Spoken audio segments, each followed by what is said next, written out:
Let's talk more about Bloody May. So far, what I've heard is that 3 instructors and 1 staff member have been fired. And always, if you have more information or if I'm incorrect about anything, email me and let me know, or you can message me here on TikTok.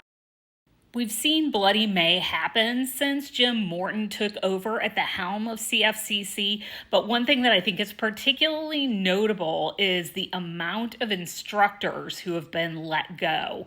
We really didn't see this in past administrations because the idea is that, frankly, really good teachers are hard to come by and they're hard to replace.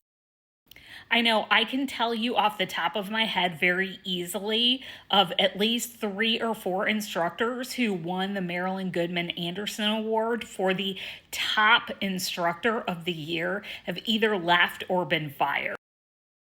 Okay, let's get down to brass tacks and talk about how this is going to impact students because it's going to have a huge negative impact. We know already they've increased the cap on online classes to 30 students from 24.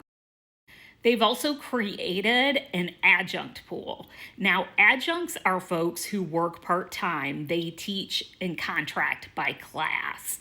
Adjuncts usually make somewhere in the area of about $1,500 per class, and it varies. But as you can imagine, they have to teach many classes to make ends meet because nobody could live off of $1,500 per class at a full load, which is 6 classes. So oftentimes what adjuncts will do is they will teach 5 classes here, 4 classes over there, 3 classes over there, so that they can make ends meet, pay their bills. So if we're doing the math on that, if an adjunct has to teach, like, let's say 10 classes and the cap is 30, then they've got 300 students. Now, a normal class load when I was teaching there was about 120 students.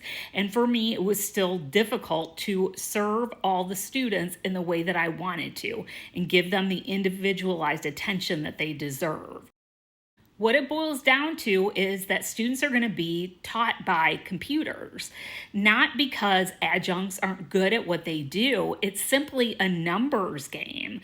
Not to mention the fact that adjuncts are not required to have any kind of office on campus, so students can't even physically go to campus during office hours to see their instructors.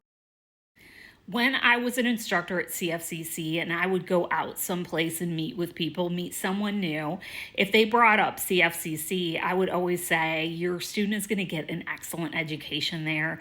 The small class sizes are going to give you some one-on-one attention, and you're going to save some money because then you won't spend as much and you can transfer to a university.